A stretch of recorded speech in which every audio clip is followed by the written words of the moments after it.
Have you ever witnessed a tragic accident happen right on the stage of famous stars? While the stage is a place of passion and artistry, for some, it also becomes a horrifying scene of their final moments. Many chilling incidents have occurred, stealing the lives of these stars. Join us as we look back at 30 artists and performers who passed away on stage during their performances. Bruce Lee. Bruce Lee, the iconic martial artist, actor, and cultural phenomenon, passed away unexpectedly on July 20th, 1973, at the age of 32. Renowned for his electrifying performances in films like Enter the Dragon and his revolutionary philosophies on martial arts, Lee's untimely death sent shockwaves around the world, leaving fans and colleagues stunned and heartbroken. His passing marked the end of a meteoric rise, but solidified his place as a legend whose influence endures to this day. On the day of his death, Bruce Lee was in Hong Kong, preparing for the production of his next film, Game of Death. According to reports, Lee spent the afternoon with producer Raymond Chow discussing details of the project. Later, he visited the apartment of Taiwanese actress Betty Ting-pei, with whom he was collaborating on the script. During the visit, Lee reportedly complained of a headache. Ting-pei offered him a painkiller, identified as Equagesic, which contained aspirin and a tranquilizer. After taking the medication, Lee decided to lie down and rest. Tragically, he never woke up. Efforts to revive Lee were unsuccessful, and he was pronounced dead at Queen Elizabeth Hospital in Hong Kong. The news sent shockwaves across the globe, with fans and media outlets struggling to comprehend how someone so vibrant and physically fit could die so suddenly. An autopsy revealed that Bruce Lee died from cerebral edema, a swelling of the brain caused by an abnormal buildup of fluid. The swelling was reportedly severe, with Lee's brain increasing in weight from a normal 1,400 grams to approximately 1,575 grams. Medical experts suggested that the reaction to Equagesic could have triggered the edema, though this explanation has been met with skepticism and speculation. Over the years, numerous theories about Lee's death have circulated, ranging from heat stroke to allergic reactions, and even conspiracy theories involving foul play. However, the official cause remains cerebral edema induced by a hypersensitivity to the medication he had taken. Bruce Lee's death came just 6 days before the release of Enter the Dragon, which went on to become a global sensation.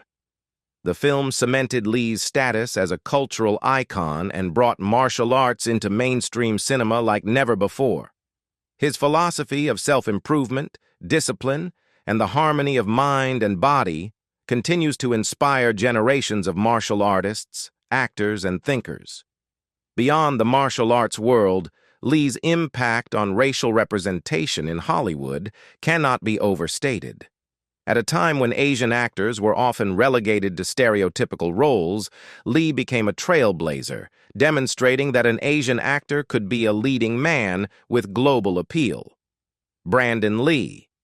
Brandon Lee, the son of martial arts legend Bruce Lee, met a tragic and untimely death on March 31, 1993, during the filming of The Crow.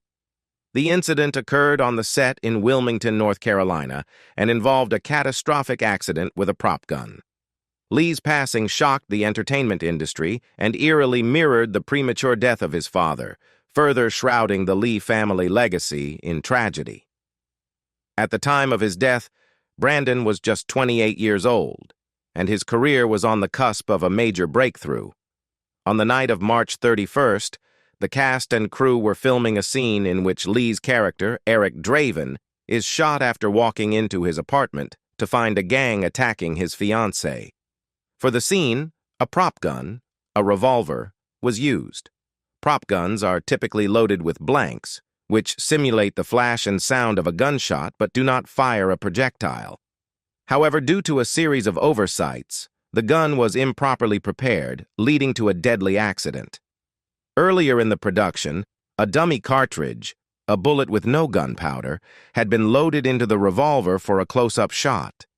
This dummy cartridge became lodged in the barrel of the gun, but was not properly removed. When the same gun was later loaded with blanks, the blanks' explosive charge propelled the lodged bullet fragment out of the barrel with the force of a live round.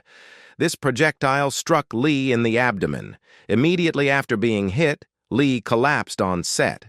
At first, many thought it was part of the scene, but it quickly became evident that something was seriously wrong. He was rushed to New Hanover Regional Medical Center, where surgeons worked for over 6 hours to try to save his life. Tragically, their efforts were unsuccessful, and Brandon Lee was pronounced dead. The official cause of death was recorded as a gunshot wound to the abdomen. The accident prompted investigations into the safety protocols on set, revealing multiple lapses in weapon handling and oversight.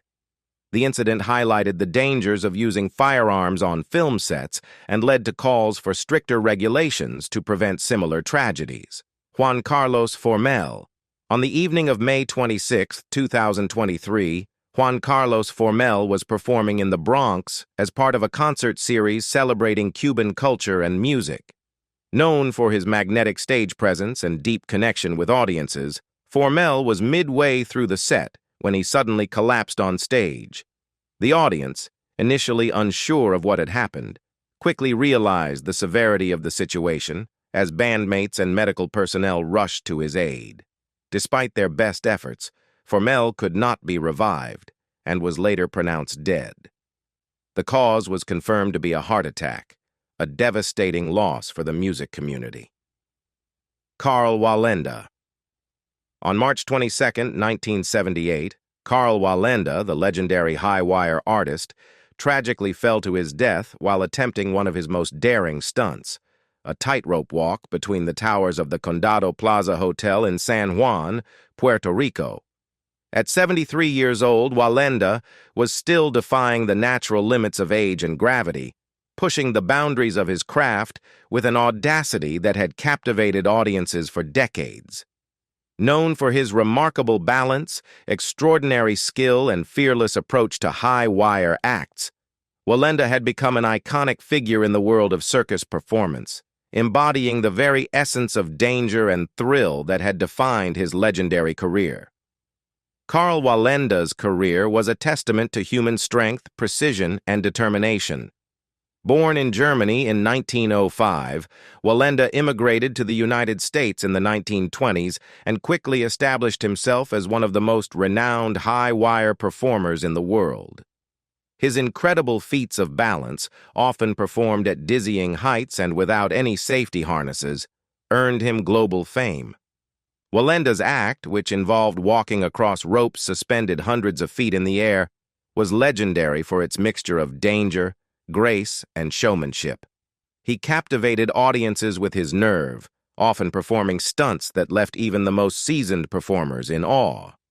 In addition to his own feats, Wallenda became the patriarch of the famed Flying Wallendas, a family circus troupe that performed acrobatic high-wire acts as well as daring trapeze stunts. Over the years, the Wallenda name became synonymous with high-wire performance, and Karl Wallenda's individual career was marked by increasingly difficult and dangerous stunts. He had, over the years, defied death time and time again, but that very risk was both a defining characteristic and a tragic eventuality of his career. On that fateful day in March 1978, Wallenda was attempting to walk between two towers of the Condado Plaza Hotel, a luxury resort located in San Juan. The stunt was billed as one of the most audacious of his career, a high-wire act between two buildings in a busy area, one that was sure to draw large crowds and media attention. As was typical for Wallenda, he was alone on the wire, performing without a safety net, as he had done for so many years.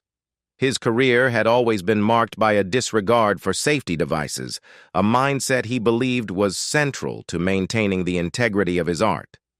While the thrill of his performances was undoubtedly exhilarating for the audience, it was also this very lack of safety equipment that made his acts so dangerous and left him vulnerable to the unpredictable forces of nature.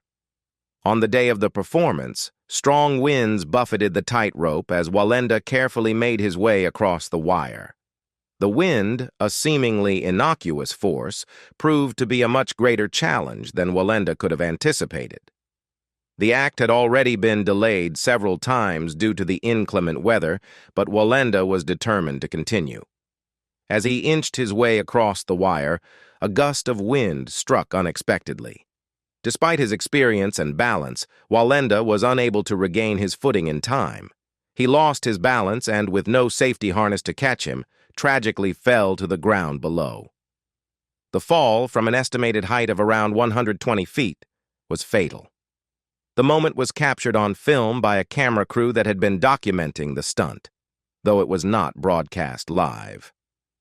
The footage, which later circulated, showed the final moments of Wenda's fall in stark detail, bringing the somber reality of his death into sharp focus. The footage of his fall was widely circulated in the media, but out of respect for Wenda's legacy and his family, it was not broadcast at the time. Instead, the media reported on the tragedy, and the world mourned the loss of a man who had given so much to the art of high-wire performance. Pedro Henrique. On March 12, 2023, the Brazilian music community and fans worldwide were rocked by the sudden and tragic death of Pedro Henrique, a celebrated guitarist known for his electrifying stage presence, exceptional skill, and boundless energy. At just 39 years old, Henrique was performing at a music festival in São Paulo when he collapsed on stage, stunning the audience and leaving everyone in shock. Known for his work with prominent bands and a successful solo career, Henrique had built a reputation as one of Brazil's most talented and innovative guitarists, captivating audiences with his soulful playing, expressive tone, and masterful technique. Pedro Henrique's journey into the world of music began at an early age. He grew up in São Paulo, surrounded by a vibrant musical culture that was integral to the city's identity. He started playing the guitar when he was a teenager, drawn to the instrument's raw power and ability to convey emotion. Influenced by a diverse range of musical styles, including Brazilian bossa nova, jazz, rock, blues, and traditional Brazilian rhythms, Henrique developed a style that was uniquely his own. His playing was characterized by its passion, intensity, and ability to fuse different musical traditions, creating a sound that resonated deeply with audiences. Throughout his career, Henrique worked with various bands and artists, both as a performer and a collaborator. He was known for his ability to adapt his playing to different contexts and genres, and for his commitment to exploring new ideas and pushing musical boundaries. His solo career, in particular, allowed him to showcase his versatility as a guitarist and composer, blending intricate guitar riffs with emotive melodies and complex harmonies. Henrique's solo performances often took on a meditative quality, combining technical precision with an almost improvisational freedom that allowed him to connect deeply with his audience. The performance on March 12, 2023, was part of a much-anticipated music festival in São Paulo, which brought together musicians from various backgrounds to celebrate Brazilian music and culture. As he took the stage, Pedro Henrique was visibly energized and enthusiastic, feeding off the crowd's anticipation. His set was a high-energy journey through Brazilian rhythms, jazz-infused rock, blues, and traditional sounds. Henrique's passion was palpable as he played with precision, delivering blazing guitar solos and intricate chord progressions with a fluidity and ease that had become his signature style. However, during the middle of the set, as he was performing one of his most energetic pieces, Pedro Henrique suddenly collapsed to the ground, dropping his guitar. The audience initially assumed it was part of the performance, as Henrique was known for incorporating theatrical elements into his live shows. But as seconds turned into minutes and it became clear that he wasn't getting up, the crowd's mood shifted from excitement to worry. Emergency medical personnel were on site at the festival, and they rushed to his side, administering CPR and other life-saving measures while the rest of the festival continued. Despite their best efforts, The medical team at the festival site was unable to stabilize Henrique. He was swiftly transported to a nearby hospital in São Paulo, but sadly he was pronounced dead upon arrival. The cause of death was later determined to be a heart attack, a shocking revelation that sent waves of grief throughout the Brazilian music community and beyond.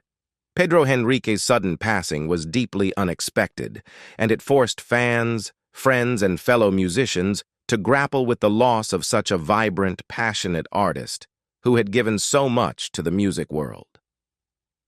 Tumi Cooper.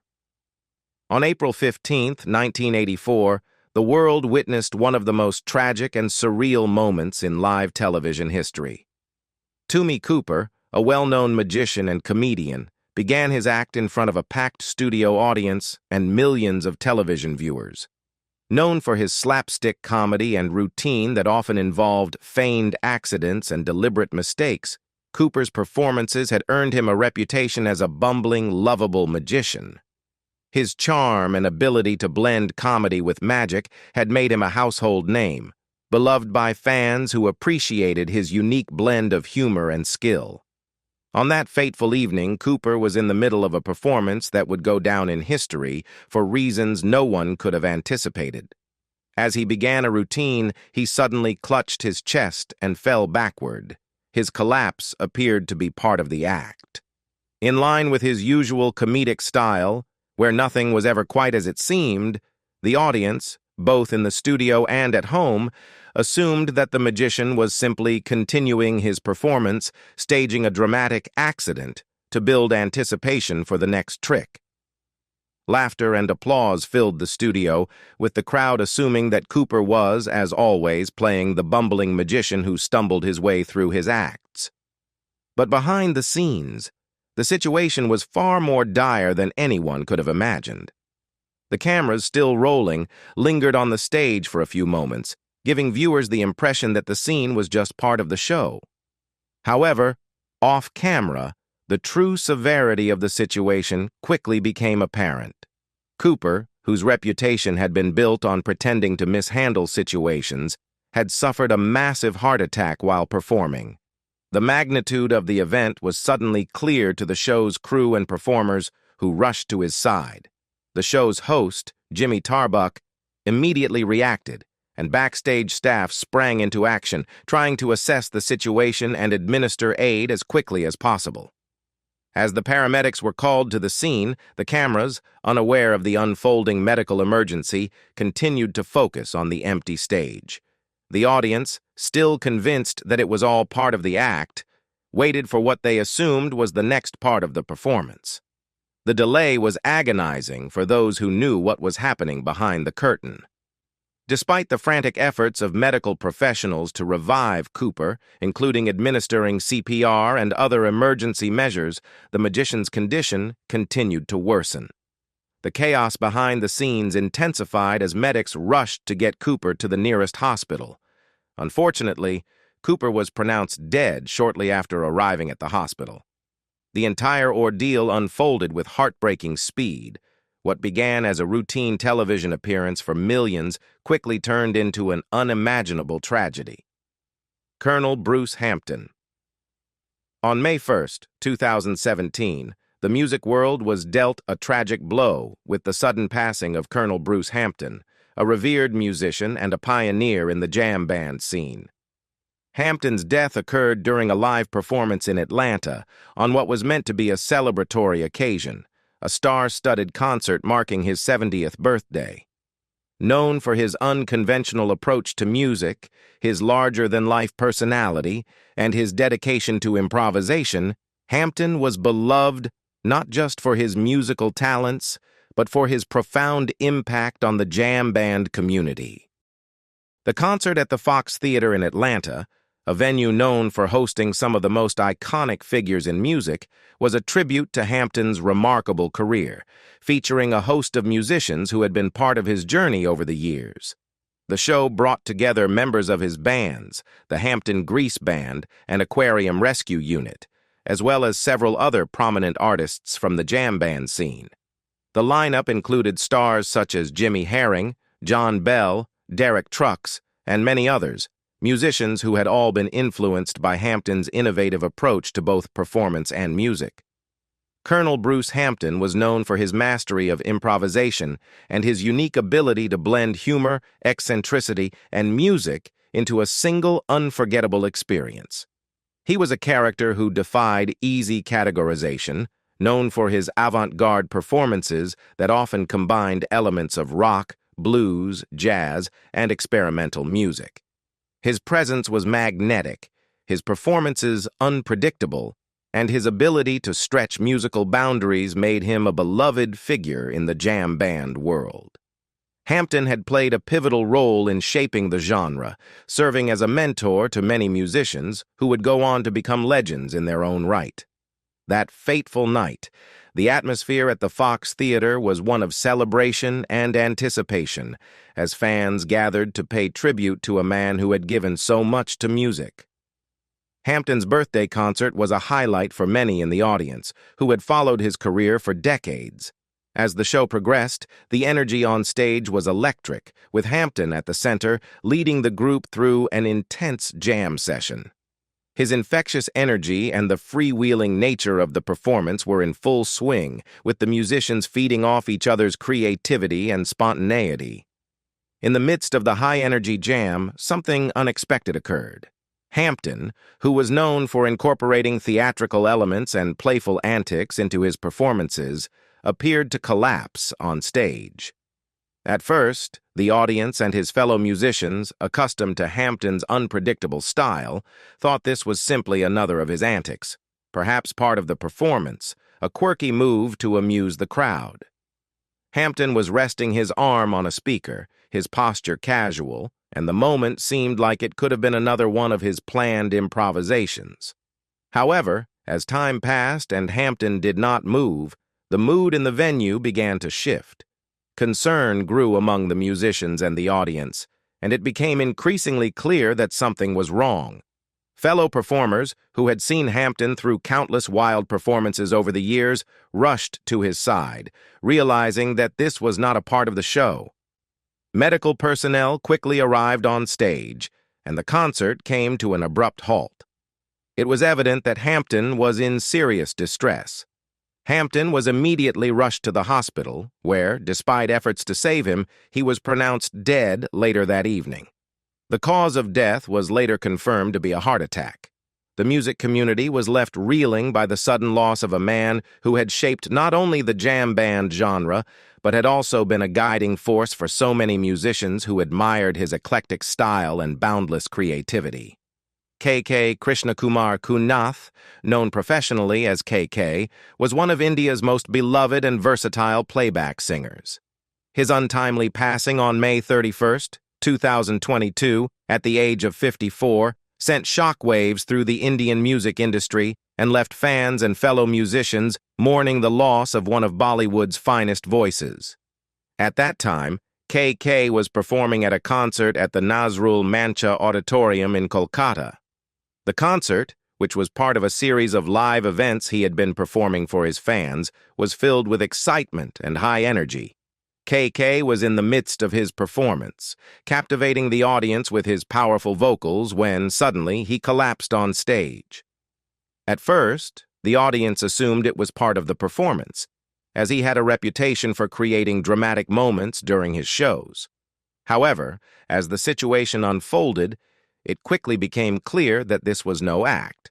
K.K. was immediately rushed to a nearby hospital, where he was pronounced dead on arrival. The cause of death was later confirmed as a cardiac arrest. The news of K.K.'s sudden death sent shockwaves through the music community. His fans, colleagues, and the entire Indian film industry were in disbelief. Tributes poured in from across the country, with many remembering him as a true icon of the Indian music industry. Bollywood composers and music directors expressed their shock and sadness, remembering K.K. not only for his incredible talent, but also for his warm, humble, and approachable nature. His sudden departure left a void that was hard to fill, as his voice had become a defining feature of Bollywood music for decades. Barbara Weldens, a talented and rising French singer-songwriter, tragically passed away on July 19, 2017, during a live performance at the Léo Ferré Festival in Goudron, France. At the age of 35, Weldens' untimely death marked the end of a promising career that had only just begun to gain recognition in the music world. Known for her captivating voice, powerful stage presence, and artistic expression, Weldens had recently released her debut album, Le Premier Jour, which had been met with critical acclaim and was poised to launch her to greater heights in the French music scene. Weldens, a self-taught artist, had a distinctive style that blended folk, chanson, and rock, weaving raw emotion into every note she sang.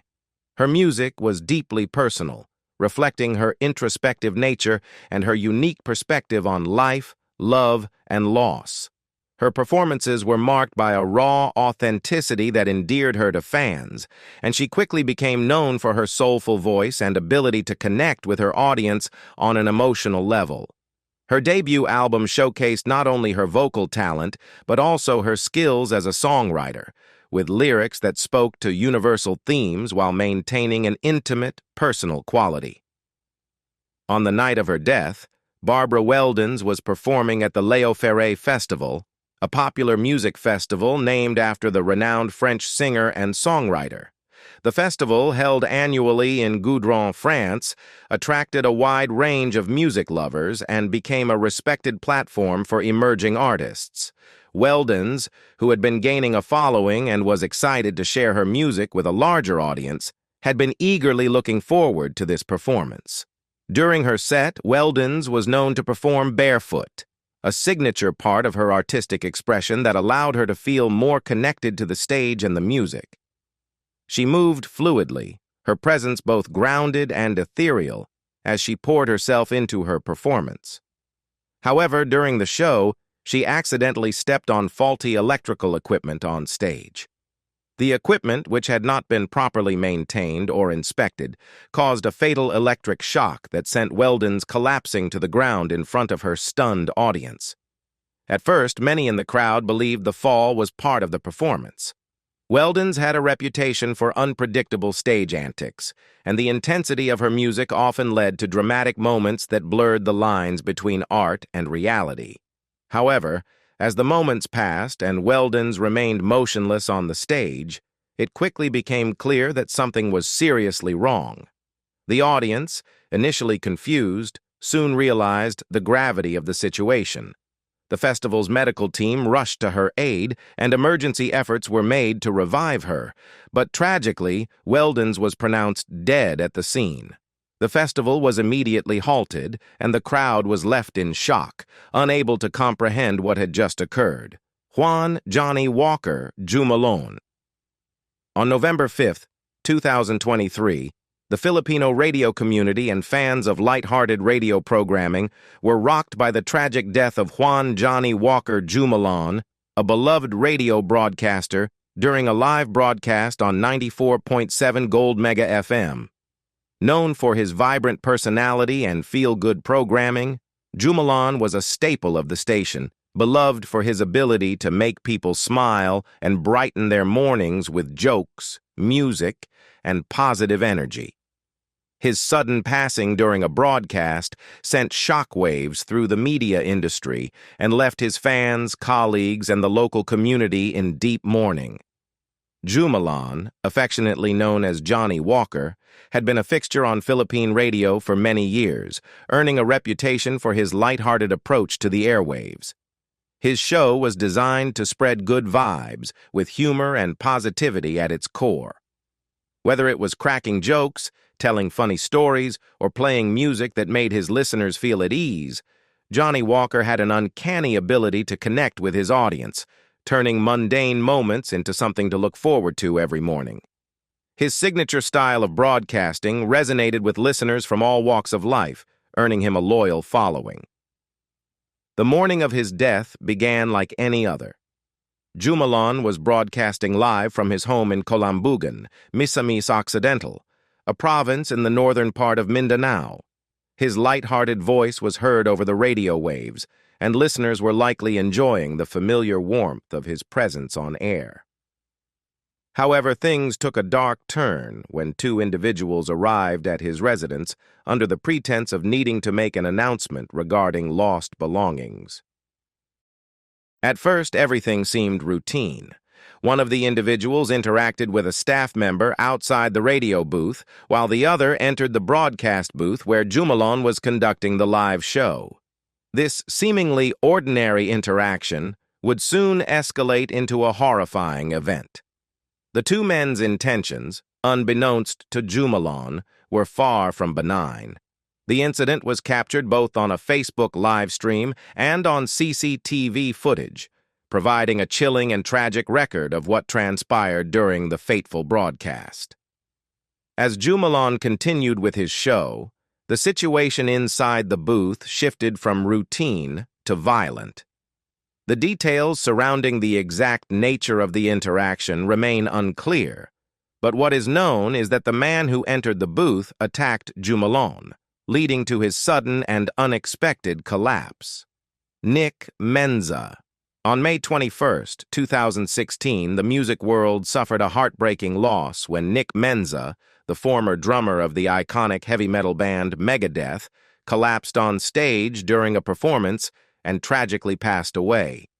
The event unfolded at the Baked Potato, a well-known jazz and rock club in Los Angeles, California, where Menza was performing with his band OHM, a progressive fusion trio. Despite immediate efforts to save him, Menza was pronounced dead at the scene. He was 51 years old. On the night of May 21, 2016, Menza was performing with OHM, a band founded by former Megadeth guitarist Chris Poland, who had been a longtime friend and collaborator.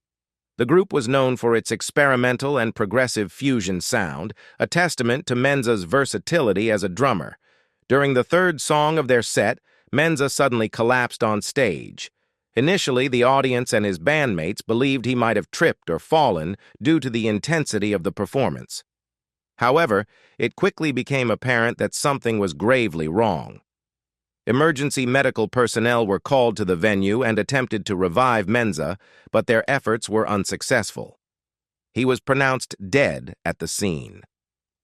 The cause of death was later confirmed as a massive heart attack. Lil Harden Armstrong. An accomplished jazz pianist, composer, arranger, singer, and band leader, Lil Harden Armstrong played a key role in shaping the early development of jazz, particularly during its evolution from the traditional New Orleans style to the swing and big band eras. However, her own career was often overshadowed by her husband, Louis Armstrong. By the time of Armstrong's death on July 6, 1971, Lil had already begun to think about her legacy. She had plans to write an autobiography and reflect on her career and experiences, particularly her time with Louis. Following his death, Lil traveled to New York for Armstrong's funeral, where she participated in the ceremonies, riding in the family car and paying her respects to the man who had been such an integral part of her life. Despite the emotional toll, she seemed determined to continue forward with her own work and share her story with the world. However, tragedy struck just weeks later. On August 27, 1971, Lil Harden Armstrong was performing at a televised memorial concert for Louis Armstrong, commemorating the life and legacy of her late ex-husband. The concert, a tribute to the legendary trumpeter, was held at a time when Armstrong's death was still fresh in the minds of many. During her performance, while playing the piano, Lil suddenly collapsed. It was later determined that she had suffered a fatal heart attack. She was quickly rushed to the hospital, but she was pronounced dead before she could receive further medical treatment. She was 73 years old at the time of her death. Mitsuharu Misawa. On June 13, 2009, one of the darkest moments in the history of professional wrestling unfolded in Hiroshima, Japan. Mitsuharu Misawa, a beloved and celebrated figure in the world of Japanese professional wrestling, tragically lost his life during a live wrestling match. Known for his intense, high-flying style and unparalleled technical skill, Misawa was regarded as one of the greatest wrestlers of his generation. His sudden death in the ring that night shocked fans, fellow wrestlers, and the entire wrestling community around the world. Misawa's career had spanned decades, and he had achieved legendary status in Japan's wrestling scene, particularly for his work in All Japan Pro Wrestling, AJPW, and later in Pro Wrestling Noah, the company he founded. His style was characterized by its brutal intensity and innovative techniques, blending traditional wrestling fundamentals with high-impact maneuvers that made him stand out from other wrestlers of his time. Misawa was a technical master who could execute the most complicated moves with precision, but he was also known for his ability to endure punishment and for putting on matches that were both physically demanding and emotionally captivating. The fateful evening of June 13th started like any other wrestling event, with Misawa taking part in a tag team match alongside his partner, Go Shiozaki, against the team of Akitoshi Saito and Bison Smith. The match was held at Hiroshima's Green Arena, a venue that had seen many historic moments in wrestling, but nothing could have prepared the audience for what would transpire that night. Misawa, as usual, was in the midst of a high-energy, fast-paced match, performing acrobatic moves that had become his trademark. He had a reputation for pushing his body to the limit, thrilling crowds with his breathtaking agility and strength. The incident occurred suddenly and without warning. Misawa was lifted by his opponent, Bison Smith, for a move that appeared to be a standard suplex. However, something went terribly wrong during the execution of the move. As Misawa was coming down, his neck and head absorbed a significant amount of impact, and it became immediately apparent to everyone in the arena that this was not part of the match. Misawa collapsed in the ring, completely unresponsive. The change in atmosphere was palpable. What had been a thrilling contest quickly turned into a scene of sheer panic. Spectators in the arena were stunned into silence as medical personnel rushed to the ring, quickly followed by officials and other wrestlers who were visibly shaken by what they were witnessing. The seriousness of the situation became evident as Misawa's motionless body lay in the ring. Medical staff began performing CPR on Misawa in a desperate attempt to revive him, but it was clear that time was of the essence. The live broadcast, which had been filled with excitement and anticipation, suddenly turned somber, with commentators struggling to comprehend the gravity of the situation. The audience, both in the arena and those watching from home, held their collective breath, hoping against hope that Misawa would somehow recover. Despite the immediate efforts to stabilize him in the ring and the subsequent rush to transport him to a nearby hospital, Misawa's condition did not improve. The severity of the injury was soon confirmed. Misawa had suffered a catastrophic spinal cord injury. The suplex had caused significant damage to his cervical spine, resulting in a loss of consciousness and his eventual death.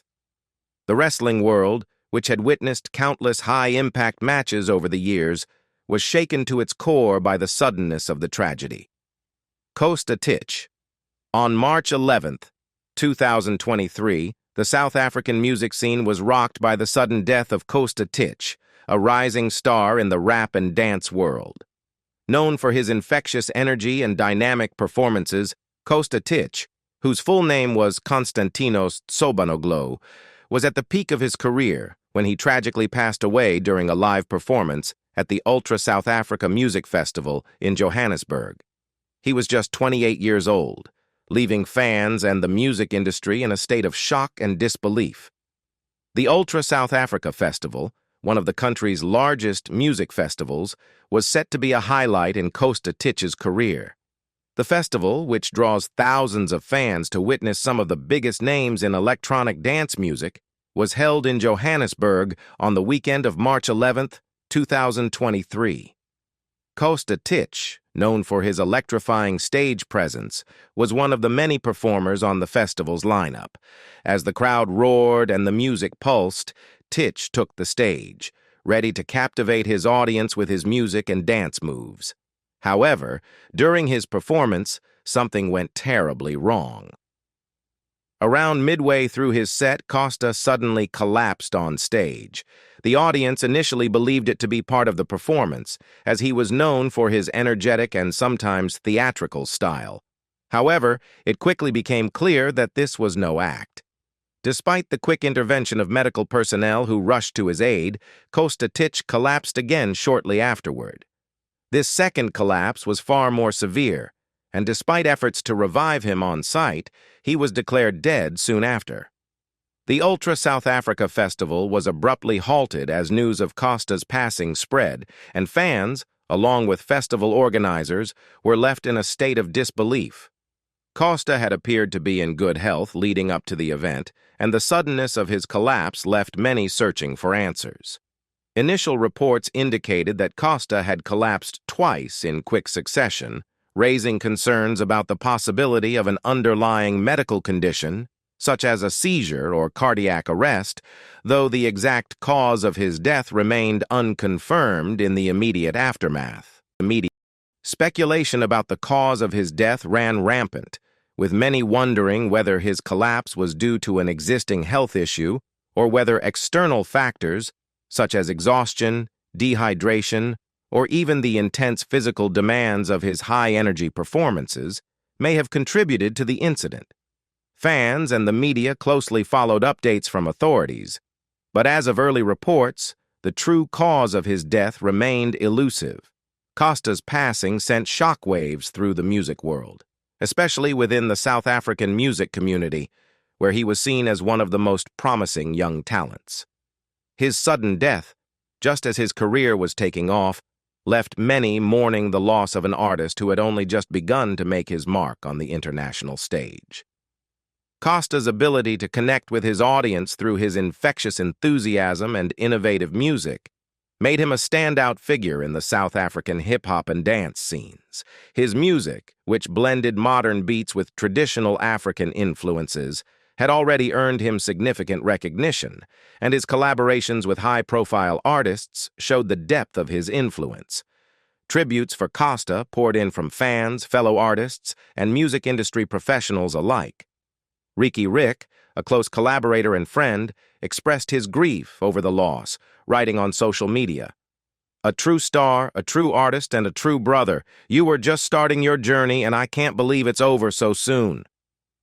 Other artists from the South African rap and dance music scenes also paid tribute, sharing their memories of Costa and celebrating his contributions to the industry.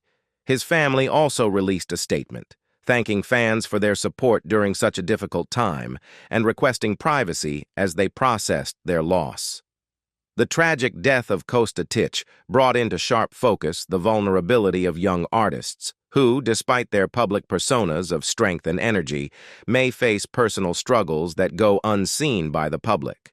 It also highlighted the physical demands of live performance, especially for artists who, like Costa, are known for their high-energy shows that require intense physical. Papa Wemba. Papa Wemba passed away on April 24, 2016, in a moment that shocked the music world. The FEMUA, Festival des Musiques Urbaines d'Anumabo, music festival is one of West Africa's most prestigious cultural events, attracting thousands of fans and artists from across the globe. Papa Wemba, a headliner at the festival, took the stage to perform some of his most beloved hits. His performance was as electrifying as ever, showcasing the charisma, energy, and vocal mastery that had endeared him to millions. Midway through his set, however, the celebratory mood turned into horror. As Papa Wemba sang and danced, he suddenly collapsed on stage. At first, some in the audience thought it was part of his performance, given his penchant for dramatic stagecraft. But as the seconds ticked by, it became clear that something was seriously wrong. His bandmates and festival staff rushed to his aid while the crowd looked on in stunned silence. Medical personnel arrived promptly and attempted to revive him, but their efforts were in vain. Papa Wemba was pronounced dead shortly after being taken backstage. Goodbye to gravity. On October 30, 2015, The Romanian metal band Goodbye to Gravity hosted a highly anticipated album release concert at the Collective nightclub in Bucharest, a night meant to celebrate their second studio album, Mantras of War. The event, however, turned into one of Romania's deadliest tragedies when a pyrotechnics display ignited a fire that claimed the lives of 64 people, including 4 of the band's members: Vlad Tălea, guitarist; Mihai Alexandru, guitarist; Bogdan Enache, drummer; and Alex Pascu, bassist. This devastating incident shook the nation, exposing severe lapses in safety regulations and fueling widespread protests against government corruption. The Collective nightclub was packed with approximately 400 people, a mix of fans, friends, and supporters, all eager to experience Goodbye to Gravity's electrifying live performance. The concert was also meant to showcase the band's unique fusion of melodic metalcore and post-hardcore, which had earned them a growing following both in Romania and internationally. To enhance the celebratory atmosphere, a pyrotechnics display was planned, consisting of spark fountains near the stage. However, during the performance, one of the sparks ignited the soundproofing foam lining the club's walls and ceiling. Within seconds, the flames spread rapidly due to the highly flammable materials used in the club's construction. As smoke filled the venue and the fire spread uncontrollably, panic ensued. Attendees scrambled to escape through the club's limited exits, which were inadequate for the size of the crowd. The main exit, a single door, quickly became a bottleneck, leading to a stampede as people fought to reach safety. The lack of proper emergency exits and the absence of fire safety measures exacerbated the disaster. Many concert-goers, including band members, were caught in the inferno. Some succumbed to smoke inhalation, while others were trapped by the flames. Despite their own peril, members of Goodbye to Gravity reportedly tried to help others escape, with Andrei Galutz, the band's lead singer and sole surviving member, sustaining severe burns and injuries. By the time firefighters extinguished the blaze, 27 people had died on site, and hundreds more were injured, many with life-threatening burns and smoke inhalation. Over the following weeks, the death toll rose to 64 as victims succumbed to their injuries in hospitals. Among the deceased were 4 members of Goodbye to Gravity: Vlad Tălea and Mihai Alexandru, the band's talented guitarists, were instrumental in crafting its signature sound. Bogdan Enache, the drummer, tragically passed away en route to a hospital in Switzerland. Alex Pascu, the bassist, succumbed to his injuries after being transferred for treatment in Paris. The band's lead singer, Andrei Galutz, survived but required extensive medical care for severe burns and lung damage. Red Fox. During a rehearsal on October 11th, Fox was performing a scene with co-star Della Reese when he suddenly collapsed. Initially, those on set believed Fox's fall was part of his comedic act, as he was known for his dramatic physical humor. His famous Sanford and Son gag of pretending to suffer a heart attack had become so iconic that it was mistaken for another routine. However, as moments passed and Fox remained unresponsive, the crew quickly realized that this was not part of the show. Paramedics were called, and Fox was rushed to Queen of Angels Hollywood Presbyterian Medical Center in Los Angeles. Despite efforts to save him, Fox was pronounced dead shortly afterward. The cause of death was confirmed to be a massive heart attack. A profound loss to the entertainment world. Fox's sudden passing sent shockwaves through the entertainment industry. Co-star Della Reese later recounted the emotional moment, describing how the cast and crew were left devastated by his loss. Fox's untimely death marked the end of an era for a comedian who had made an indelible impact on television and stand-up comedy. Irma Boule, a beloved Indonesian dangdut singer, tragically passed away on April 4, 2016, in Karawang, West Java, following a fatal encounter with a king cobra during a live performance. Known for her vibrant stage presence and daring performances, Irma had carved a niche for herself in Indonesia's popular dangdut music scene. She frequently incorporated live snakes into her act, captivating audiences with her bold and unconventional approach to entertainment. Her untimely death at the age of 29 shocked fans and highlighted the dangers of mixing live animals with stage performances. On that fateful evening, Irma Boule was performing at a local event in a small village. As part of her act, she used a king cobra, one of the deadliest snakes in the world, as a stage prop. The reptile, reportedly named Rianti, was a regular feature in her performances, often draped around her neck or carried in her hands as she sang and danced to the energetic rhythms of dangdut music. This dangerous gimmick had become a signature element of her shows, drawing large crowds eager to witness her fearless interactions with the venomous snake. Midway through her performance, Irma accidentally stepped on the cobra's tail, provoking the snake to bite her on the thigh. Witnesses later recounted that Irma initially appeared calm and continued performing as if nothing had happened. A snake handler, who was present at the event, offered her an antidote immediately, but Irma declined, reportedly believing that the venom had not entered her system. Some speculated that her confidence stemmed from a belief in local folk remedies or a misunderstanding of the risks posed by the bite. For nearly 45 minutes after the bite, Irma carried on with her performance, seemingly unaffected. However, as the venom began to take hold, she started to show signs of distress. Her voice faltered, her movements became sluggish, and she eventually collapsed on stage.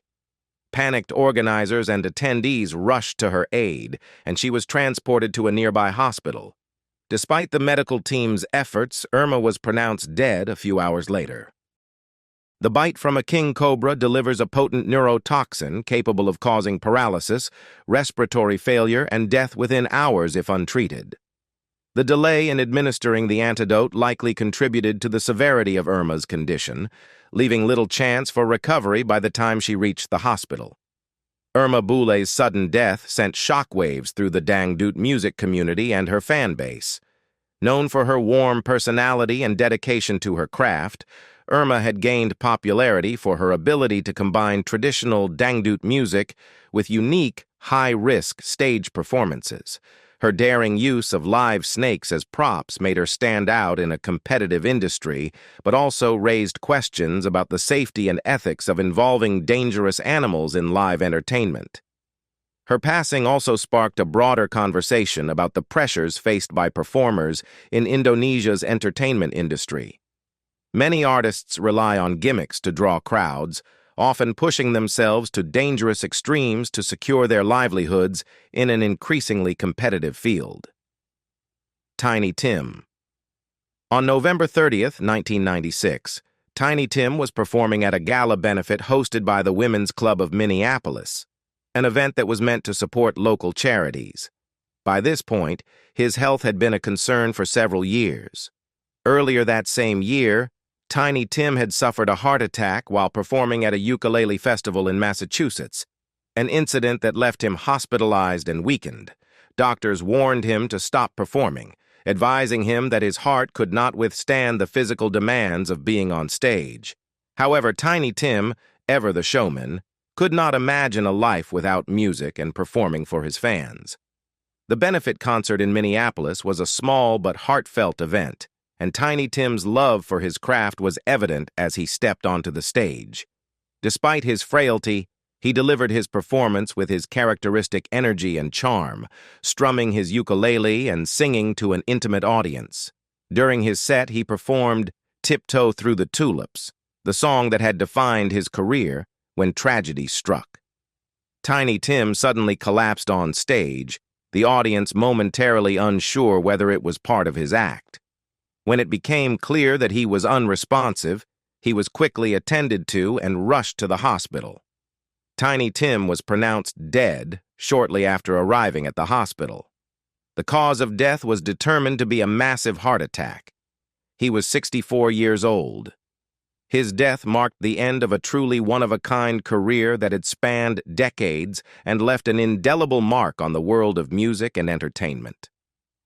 Broncho. On February 24, 2010, The world was shocked by the tragic death of Don Broncho, an experienced and beloved trainer at SeaWorld Orlando. The tragedy occurred during an afternoon show here. After the performance, Broncho remained in the pool area to engage in a routine interaction with Tilikum, a 12,000-pound male orca. Tilikum, the largest orca in captivity, had a history of involvement in incidents, but Broncho was known for her expertise and had worked with the whale for years. As she lay on a platform beside the pool, Tilikum unexpectedly grabbed her by her ponytail and dragged her into the water. The powerful orca thrashed violently, submerging Broncho repeatedly. Despite the swift response from SeaWorld staff, who attempted to deploy safety nets and use food to distract the whale, they were unable to free her. Broncho sustained multiple traumatic injuries and drowned. Her death was officially ruled as a result of drowning and blunt force trauma. The incident occurred in front of park guests, leaving many in shock and prompting immediate evacuation of the area. Shayan, the iconic drummer for the legendary rock band Boston, tragically passed away on March 22, 2017, while performing aboard a cruise ship. His sudden death shocked fans and fellow musicians alike, as Shayan was a key figure in the formation of Boston's signature sound, known for his powerful and energetic drumming. At the time of his death, Shayan was 67 years old, a veteran musician who had spent much of his life dedicated to music and to his band's success. On March 22, 2017, Shayan was performing on the Legends of Rock cruise, a themed cruise event that featured performances by classic rock bands and musicians. The cruise was sailing off the coast of the United States, offering fans a unique opportunity to see their favorite bands in an intimate setting. Shayan was playing with his band at the time, and as the performance unfolded, he suddenly collapsed on stage. The moment was a shocking one for everyone present. Shayan's bandmates, the audience, and the cruise staff were all initially unaware of the severity of the situation. Medical staff aboard the ship quickly responded, rushing to administer aid and attempting to revive Shayan. Despite their immediate efforts to save him, the situation was dire, and he was later pronounced dead. The tragic event left the audience and fellow musicians stunned, as many had witnessed Shayan's enthusiasm and vitality just moments before his collapse. For those who had followed his career, it was difficult to reconcile the vibrant, life-filled musician with the sudden, devastating news of his passing. Silver King. On the night of May 11, 2019, Silver King was participating in a match against his longtime friend and rival, Juventud Guerrera, in a lucha libre event celebrating Mexican wrestling traditions. The crowd at the Roundhouse was filled with fans eager to witness the vibrant and theatrical performance that defined lucha libre. During the match, Silver King suddenly collapsed in the ring. Initially, spectators and even those in the ring believed his fall might have been part of the scripted action, a common feature of professional wrestling. However, it quickly became evident that something was seriously wrong when Silver King did not get up or respond to efforts to revive him. Medical personnel were called to the scene, but despite their prompt response, he was pronounced dead shortly afterward. The cause of death was later attributed to a heart attack. Silver King's death sent shockwaves throughout the wrestling community. Tributes poured in from fans, colleagues, and organizations worldwide, highlighting his contributions to the sport and his larger-than-life personality. Wrestlers from across the globe, including WWE stars and lucha libre legends, expressed their grief and shared memories of his influence on their careers. Many noted the tragic irony that Silver King, whose career was characterized by the spectacle and drama of professional wrestling, passed away in the ring, a place where he had spent much of his life entertaining audiences. Dimebag Daryl. On December 8, 2004 evening, Damage Plan, the band Dimebag had formed with his brother Vinnie Paul after Pantera's breakup, was performing at the Alrosa Villa nightclub. The venue was packed with enthusiastic fans eager to see the Abbott brothers showcase their signature energy and musicianship. Shortly after the band began playing their opening song, chaos erupted. An armed individual, later identified as Nathan Gale, stormed the stage. Without warning, Gale shot Dimebag Daryl multiple times at point-blank range. The incident left not only Dimebag, but also 3 others dead. Nathan Bray, a fan who tried to assist, Aaron Halk, a club employee, and Jeffrey Mayhem Thompson, Damage Plan's head of security. Several others were injured in the chaos. Law enforcement quickly arrived on the scene, and Columbus police officer James Niggemeyer acted decisively, shooting and killing Gale to prevent further loss of life. Investigations later revealed Gale's troubled history and possible motivations, though the exact reasons behind his actions remain speculative. Owen Hart. On May 23, 1999, professional wrestling fans around the world were glued to their screens for WWE's Over the Edge, a pay-per-view event held at the Kemper Arena in Kansas City, Missouri. Tragically, the event would forever be remembered not for the matches or storylines, but for the devastating accident that claimed the life of wrestler Owen Hart. A beloved figure in the world of professional wrestling, Owen's untimely death shook the industry to its core and left an indelible mark on everyone who witnessed the event. Owen Hart, performing under the gimmick of the Blue Blazer, was scheduled to make a grand entrance as part of a comedic superhero persona. The stunt involved him descending from the arena's rafters via a harness and grapple line designed to mimic a dramatic superhero-style entrance. Such stunts were not new to WWE, and Owen himself had performed similar descents in the past. However, during this particular stunt, something went horribly wrong. As Hart was being prepared for the descent, the quick-release mechanism on his harness was triggered prematurely, causing him to plummet approximately 78 feet from the rafters. He fell chest-first onto the top turnbuckle of the wrestling ring, just as thousands of fans in the arena and millions watching at home anticipated his entrance. For a moment, the audience was unsure if the fall was part of the scripted performance, a common misconception in professional wrestling.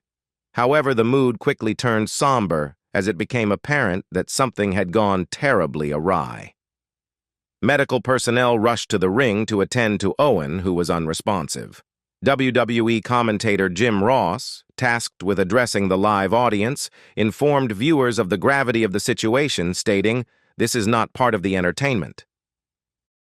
Despite the immediate medical attention and efforts to stabilize him, Owen Hart was pronounced dead shortly after being transported to Truman Medical Center. He was just 34 years old. The cause of death was later determined to be blunt force trauma caused by the impact of his fall. Valencia Prime. Valencia Prime, a vibrant and beloved transgender woman and prominent Philadelphia drag performer, tragically passed away on September 12, 2022, at the age of 25.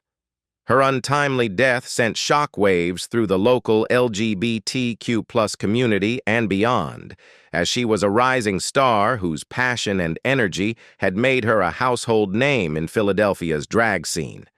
Known as Philadelphia's plus-size dancing diva, Valencia Prime was a larger-than-life personality who used her platform to advocate for body positivity, LGBTQ+ rights, and the beauty of self-expression. Her passing marked an immense loss for the performance community, where she had become a beacon of joy, inclusivity, and unapologetic authenticity. Valencia Prime had made a name for herself as a drag performer with a flair for dancing, comedy, and creating connections with her audience. She hosted and performed in numerous shows, including her signature live showcase, Prime Time, at Taboo Lounge and Sports Bar, a popular venue in Philadelphia's gay boyhood. As a performer, Prime was known for her high-energy dance routines, her infectious charisma, and her unapologetic embrace of her plus-size body.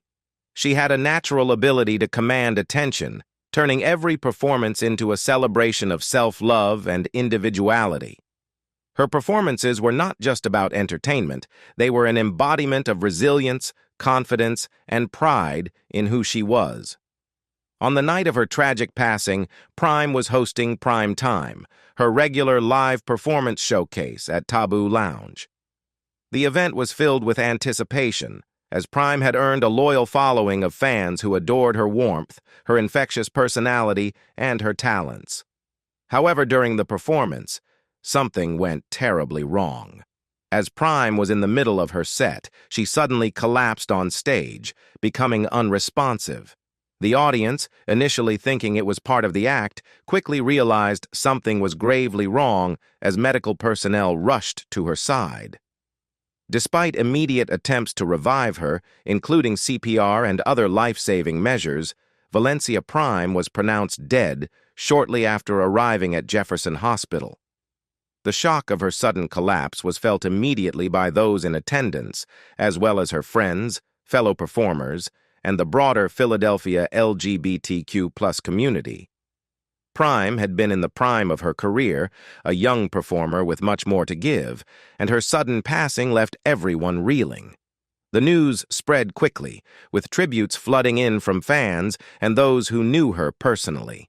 The Philadelphia Medical Examiner's Office later determined the cause of death to be atherosclerotic cardiovascular disease, classifying it as natural causes. While the diagnosis may have come as a surprise to many who were unaware of any health issues, it underscored how unpredictable and fragile life can be. Valencia Prime's sudden death was not the result of any accident or foul play, but rather a medical condition that had remained undiagnosed. This fact did little to ease the pain of losing someone so young, so full of life, and so incredibly loved by her community. Tributes poured in from all corners of the drag and LGBTQ+ communities, remembering Valencia Prime as a positive, fierce, and inspiring force. Many fellow performers expressed their sorrow at the loss of someone who had become a friend, mentor, and inspiration. Valencia's impact went far beyond the stage. She was a role model who demonstrated what it meant to live authentically, to celebrate one's body and identity, and to use art as a vehicle for social change. Valencia Prime was not only a performer, she was a star, an unapologetically beautiful and bold star whose light radiated wherever she went, said one tribute. Many fans and fellow performers remembered her for her kindness, her generosity, and the way she made everyone feel seen and valued. Prime's ability to connect with her audience was one of the hallmarks of her performances. She had a gift for making people feel special, for creating a space where individuals could come together to celebrate who they were without fear of judgment. Taboo Lounge and Sports Bar, where Prime had performed countless times, was quick to express their grief, stating, "Today we mourn the loss of a very bright and rising star. We say goodbye to Valencia Prime, but we will not forget the light you brought to the stage." The bar, a longtime supporter of the LGBTQ+ community, became a focal point for those mourning her loss, as people gathered to honor her memory and celebrate her contributions to the local drag scene. The outpouring of grief from the community was palpable, as many felt the loss of not just a talented performer, but a friend and ally who had touched their lives in meaningful ways. Steve Irwin. On September 4, 2006, we was struck by an unexpected and heartbreaking tragedy that would leave a lasting void in the field of wildlife conservation and television entertainment. Steve Irwin, the beloved crocodile hunter, known for his daring antics and deep passion for wildlife, tragically lost his life while filming Ocean's Deadliest, a documentary that explored the world's most dangerous marine creatures. Irwin's work had made him a household name, particularly for his fearless approach to handling dangerous animals and his infectious enthusiasm for conservation. His untimely death, while pursuing a cause he was so deeply committed to, sent shockwaves through his fans and the broader wildlife conservation community. On that fateful day, Irwin and his film crew were snorkeling in the crystal-clear waters of the Great Barrier Reef, one of the most biodiverse and ecologically significant marine environments on Earth. Irwin had been known for his close encounters with dangerous animals on land and in the water, often getting up close to creatures that most people would approach with caution, if at all.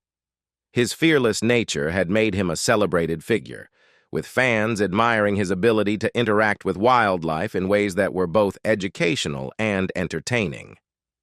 As the crew filmed the documentary, Irwin encountered an 8-foot-long stingray, a creature that, despite its reputation as a potentially dangerous animal, typically avoided human interaction. Stingrays are generally non-aggressive and, unless provoked or cornered, will swim away from humans. Irwin, however, was always determined to demonstrate the fascinating behaviors and natural instincts of the creatures he encountered. He swam closely behind the stingray, perhaps too close for comfort, as he tried to capture footage of the animal's behavior. In a sudden and tragic turn of events, the stingray, feeling threatened, instinctively whipped its tail upward in defense.